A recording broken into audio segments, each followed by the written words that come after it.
বাংলা সাহিত্যের ইতিহাসে চণ্ডীদাস সমস্যা একটা গুরুত্বপূর্ণ সমস্যা বলেইছিলাম। আগের ভিডিওতে আমি চণ্ডীদাস সমস্যা আলোচনা করেছিলাম যে কোন কোন বিষয় নিয়ে চণ্ডীদাস সমস্যা উত্থাপিত হয়। চণ্ডীদাস সমস্যার সমাধানে কিছু কারণ আছে, মানে কিছু সিদ্ধান্তে আসা হয়েছে।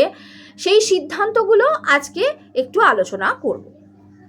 যেমন প্রথমত বলছে, দীনেশচন্দ্র সেন থেকে আরম্ভ করে পরবর্তীকালে অনেকেরই মনে হয়েছে যে চণ্ডীদাস ছিলেন একজন। এটা কিন্তু দেখা যাচ্ছে যে পরপর চারজন চণ্ডীদাস, চৈতন্য পূর্বের চণ্ডীদাস এবং চৈতন্য পরবর্তী একজন চণ্ডীদাস, যার সাধন সঙ্গিনী হচ্ছেন রামী নামে একজন।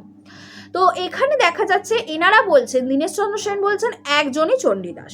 তার জন্ম হয়েছিল বীরভূমের নান্নুরে, এবং আমরা কিন্তু তার সম্পর্কেই জানি। চণ্ডীদাস সম্পর্কে জানতে গেলে আমরা কিন্তু তার কবি পরিচিতি জানতে গেলে, তার জন্ম সম্পর্কে জানতে গেলে কিন্তু আমরা এনার সম্পর্কেই জানি। নান্নুরে জন্ম হয়েছিল। তিনি যৌবনকালে বয়সের প্রমত্ততাকে মেনে শ্রীকৃষ্ণ কীর্তন এর মতো, শ্রীকৃষ্ণ কীর্তন কাব্যের মতো একটা তরল আদিরস সমৃদ্ধ একটা কাব্য রচনা করেছিলেন। যাই হোক, এনার মতে অর্থাৎ দীনেশচন্দ্র সেনের মতে অন্য মতামতগুলো আজকে এখানে সিদ্ধান্ত হিসেবে দেখা হচ্ছে। দ্বিতীয়ত হচ্ছে ডক্টর অসিত কুমার বন্দ্যোপাধ্যায়। তিনি বলেছিলেন যে সত্যি চারজন চণ্ডীদাস বর্তমান ছিলেন। ওনার মত কিন্তু ভিন্ন ছিল। এ কথায় কেউ কেউ কৌতুক বোধ করতে পারেন, কেননা তবে তাতে বিস্ময়েরই কি কারণ হতে পারে। কেননা অনেকে তো মনে করতেই পারেন চারজন চণ্ডীদাস কি করে হতে পারেন। তো অসিত কুমার বন্দ্যোপাধ্যায়ের মতামতে কিন্তু অনেকে দ্বিমত, ভিন্ন মত পোষণ করেছিলেন। পঞ্চদশ থেকে অষ্টাদশ শতাব্দীর প্রায় 400 বছরের মধ্যে চারজন একই নামের কবি বলে অবাক হবার কি আছে। ওনার মতে পঞ্চদশ থেকে অষ্টাদশ শতকের মধ্যে যে কবি, এই 3 বছর এখানে কেন চারজন কবি, একজনই কবি, চারজন আলাদা আলাদা, এটা না মেনে নেওয়ার কিছু নেই। সত্যি চারজন চণ্ডীদাস বর্তমান, এবং চণ্ডীদাস নামাঙ্কিত পদাবলী ও আখ্যানের 4টি স্পষ্ট স্তর দেখা যায়। তার মধ্যে 2টি হচ্ছে আখ্যানের ধারা আর 2টি হলো পদাবলীর ধারা। দুজন চণ্ডীদাস লিখেছেন আখ্যানের ধারায় আর 2জন চণ্ডীদাস লিখেছেন পদাবলীর ধারায়।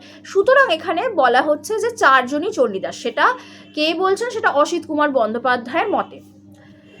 এখানে সিদ্ধান্ত নেওয়া হয়েছিল যে 2, 1, 4 চণ্ডীদাসের মধ্যে থেকে আমাদের যতদূর সম্ভব একটি নিশ্চিন্ত সিদ্ধান্তে আসতেই হবে। এই প্রসঙ্গে আমরা বড়ু এবং দ্বিজ অর্থাৎ শ্রীকৃষ্ণ কীর্তনের রচয়িতা ও বাঙালির অতি পরিচিত পদাবলীর রচয়িতাকার ছাড়া অপর দুজনকে এই সমস্যার বাইরে দাঁড় করালাম। অর্থাৎ ওনারা এই সমস্ত মতামতের জন্য এই সিদ্ধান্তে আসা হয়েছিল যে বড়ু চণ্ডীদাস এবং দ্বিজ চণ্ডীদাস, এই 2 চণ্ডীদাসকে আমরা সমস্যার মধ্যে রাখবো। বাকি যে চণ্ডীদাসরা আছেন, যে 2জন চণ্ডীদাস, তাদের কিন্তু কখনোই আমরা সমস্যার মধ্যে আনবো না। তো প্রথমত হচ্ছে যে বড়ু এবং দ্বিজ এই চণ্ডীদাস পৃথক নন। এনারা নাকি এক চণ্ডীদাস, যিনি শ্রীকৃষ্ণ কীর্তন কাব্য রচনা করেছিলেন। তিনি পদাবলীর রচয়িতা। কারণ বড়ু চণ্ডীদাস এবং দ্বিজ চণ্ডীদাস এনারা কিন্তু তাদের কাব্যের মাঝে মাঝে কিন্তু বাসুলি শব্দটা উল্লেখ করেছেন। এবার আমরা জানি যে চণ্ডীদাস কার সেবক ছিলেন? তিনি ছিলেন বাসুলির উপাসক, বাসুলি দেবীর উপাসক। তো বন্দনা করে গেছেন ওনারা।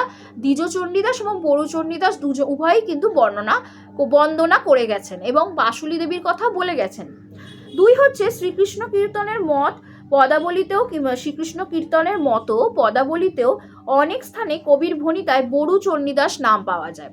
শ্রীকৃষ্ণ কীর্তন আর শ্রীকৃষ্ণ কীর্তন, শুধুমাত্র শ্রীকৃষ্ণ কীর্তন নয়, এর পরেও রচিত হয়েছে আর শ্রীকৃষ্ণ কীর্তন বলে এক কাব্য, যেখানে কিনা বড়ু চণ্ডীদাসের ভণিতায় নাম পাওয়া গেছে।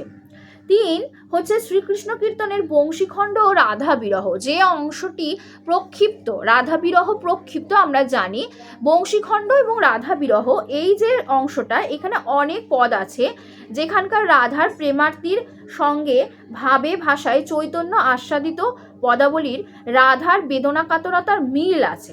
বংশীখণ্ড এবং রাধা বিরহে যে রাধার বেদনা কাতরতা, তার মিল আছে, পদাবলী রাধার সাথে মিল আছে। এরপরে শ্রীকৃষ্ণ কীর্তনের একটা পদ রূপান্তরিত আকারে পদাবলীর মধ্যে পাওয়া গেল। 2 হচ্ছে যারা চণ্ডীদাসের দ্বিত্বে বিশ্বাস করেন না। এক তো গেল যারা দ্বিত্বে বিশ্বাস করেন, দুই হচ্ছে যারা দ্বিত্বে বিশ্বাস করেন না, যে বড়ু চণ্ডীদাস দুজন, এক হচ্ছেন বড়ু চণ্ডীদাস এবং দুই হচ্ছেন দ্বিজ চণ্ডীদাস, এনারা একই ব্যক্তি চণ্ডীদাস। আচ্ছা, অথচ ভক্তিভাবের ঘোরে শ্রীকৃষ্ণ কীর্তনের গ্রাম্য স্থূলতা এবং আদিরসের প্রাবল্যকে মেনে নিতে পারেন না, অথচ বলেন যে শ্রীকৃষ্ণ কীর্তন অপরিণত তরল বুদ্ধি বরুর যৌবনের রচনা, তিনি পরিণত বয়সে ধর্মভাবাপ্লুত হয়ে পদাবলী রচনা করেছেন। তাদের এই মতও মানা যায় না।